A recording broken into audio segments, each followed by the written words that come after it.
So yun guys, magandang umaga nga sa inyo at ngayong araw nga ay makikita nyo maulan na naman. At yun nga, dumadaloy na naman sa katawan natin ang katamaran, no? Pero syempre hindi tayo papatalo dyan, kailangan natin galawan yan. At ngayong araw nga meron kami event ni Mrs. Bali, nire-ready ko na nga yung mga dadali namin dyan at nagalungkat mga ako ng mga tira namin lobo. So yan, isang bag yan na puro lobo. Yun yung mga tira sa amin ng mga nakarang event. Tinapon ko na nga lang yung iba dyan kasi napanis na, yung iba nagdidikit-dikit na. So pag ginamit mo, madali na siyang bumutok.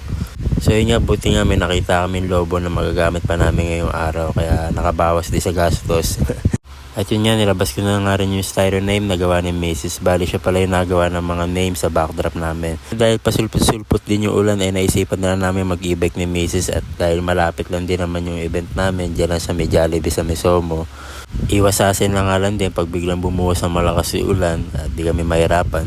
Bali yung client pala namin ngayon is regular client na namin at ilang beses na nga siya nagtiwala sa amin, hindi ko na rin matandaan kung ilan ba. Maraming beses na at ngayon nga ay naisipan niyang i-celebrate ang birthday ng anak niya ay sa Jollibee.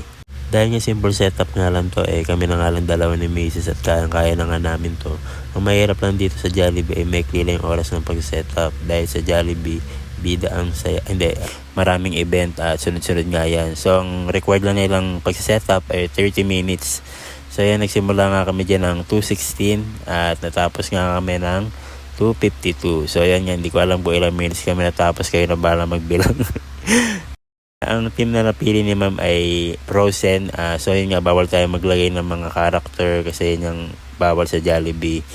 Yun yung mapapansin nyo nga tumataas na mga balayibo ko dito dahil hindi ako natataya. Sadya nakatapat na sa akin yung aircon at yun yan, makikita mo na malamig na sa labas, malamig pa sa loob. At nag-start na ang kawanan ng ating photographer, ang ating birthday girl. So yun pala yung pinadalang photographer ni Boss Ivan na mapagmahal na pogi. Kilala nyo na siya, no? At yun nga, akala ko ako lang yung tinatablan ng lamig, no? Nakakaramdam na rin pala sa Mrs.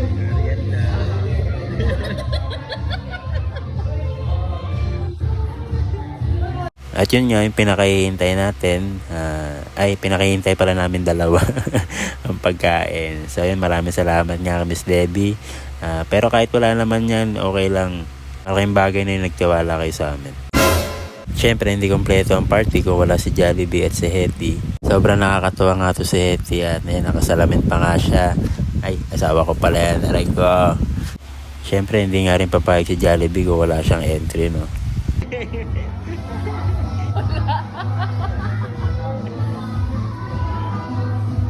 At ayun nga, patapos na nga rin tong party nila ma'am at alam ko 2 hours lang sila dito at may kasunod pang ang party. So ayun nga, kailangan din namin mabaklas ng mabilisan yung backdrop kasi maglilinis pa yung mga crew.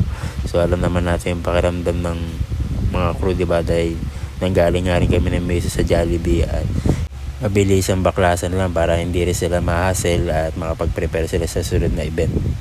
At yun nga, no, pinuputok na nga namin yung mga pinaghirapan namin bombay na misis, no.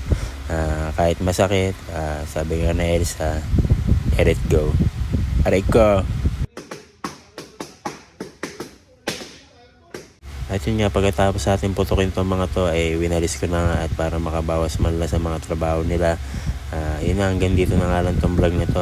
Maraming salamat sa panonood.